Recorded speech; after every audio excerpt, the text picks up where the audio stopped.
नमस्कार मित्रांनो, मी लक्ष्मीकांत डुकरे. माझ्या नवीन यूट्यूब ब्लॉगमध्ये आपले स्वागत आहे. PM किसान योजनेचा 18वा हप्ता हा लवकरच आपल्या सर्व शेतकरी बांधवांच्या अकाउंटला जमा होणार आहे.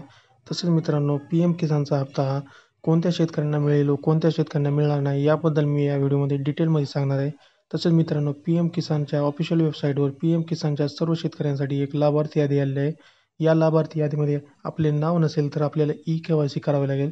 तसेच मित्रांनो, ही लाभार्थी यादी मोबाईलद्वारे कशी चेक करायची हे मी तुम्हाला या व्हिडिओद्वारे सांगणार आहे. तसेच मोबाईलद्वारेच PM किसानच्या लाभार्थी यादीमध्ये नाव नसेल तर eKYC कशाप्रकारे करायची आहे ते देखील मी या व्हिडिओमध्ये तुम्हाला सांगणार आहे. तर मित्रांनो, हा व्हिडिओ शेवटपर्यंत पहा. व्हिडिओला स्किप करू नका. व्हिडिओ आवडला तर व्हिडिओला लाईक करा, चॅनलला सबस्क्राईब करा, बेल आयकॉनला क्लिक करा, म्हणजे अशीच नवनवीन अपडेट तुम्हाला सर्वात पहिल्यांदा मिळत राहील. या ठिकाणी मित्रांनो, सर्वप्रथम आपल्याला गुगलवर जायचे आहे. या ठिकाणी गुगलवर गेल्यानंतर PM किसान असे सर्च करायचे आहे.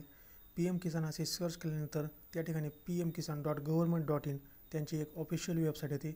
यावर क्लिक करायचे आहे.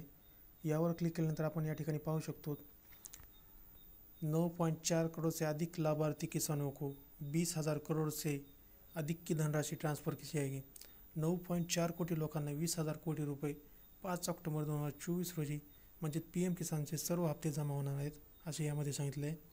तर चला मित्रांनो, PM किसानची लाभार्थी यादी चेक करूया.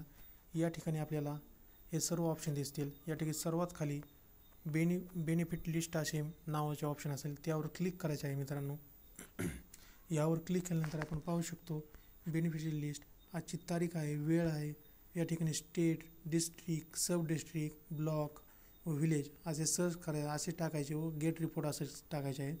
तर चला पाहूया मित्रांनो. आपले या ठिकाणी राज्य सिलेक्ट करायचे आहे. या ठिकाणी राज्य सिलेक्ट केले महाराष्ट्र.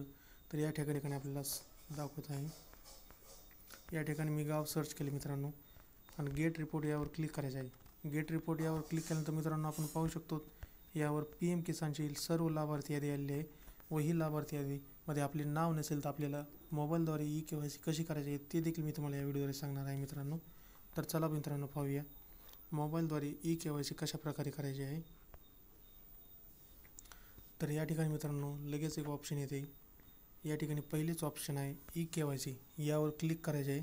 यावर मित्रांनो आपल्याला आधार नंबर टाकायचा आहे. आधार नंबरद्वारे आपण eKYC करू शकतो मित्रांनो. तर चला मित्रांनो, या ठिकाणी मी आधार नंबर प्रविष्ट करायचा आहे.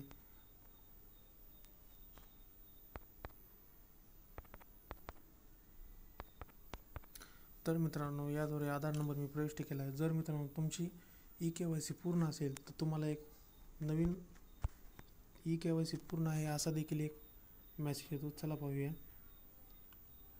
तर या ठिकाणी बघू शकतात pmkisan.government.in says eKYC is already done. तर आपल्याला या ठिकाणी ओके करायचं आहे. तसेच मित्रांनो, तुम्हाला व्हिडिओ आवडला असेल तर व्हिडिओला लाईक करा, चॅनलला सबस्क्राईब करा, बेल आयकॉनला क्लिक करा. तुम्हाला असेच नवीन अपडेट मिळत राहील. धन्यवाद. जय महाराष्ट्र.